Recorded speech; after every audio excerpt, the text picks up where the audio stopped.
Isa to sa mga budget-friendly and madaling lutuin. And at the same time, healthy din yan. So magsasaute lang tayo ng onion. Kapag translucent na siya, so susunod mo na yung garlic.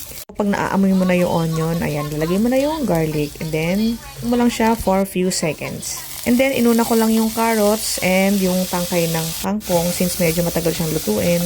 For a few minutes lang yan. Kapag medyo malambot na, ilagay mo na yung mismong kangkong. Susunod lang siya kasi since yung ingredients natin dito is madali siya talagang maluto or mabilis siyang maluto. So, sabay mo na yung kangkong dyan and yung toge or yung bean sprout. Kapag nalagay mo na yung toge, lagay ka ng few tablespoon of soy sauce and oyster sauce. So, tansyahin mo na lang siya. Depende sa preference mo kung gusto mo na medyo maalat. Then, naglagay din ako dyan pala ng sugar.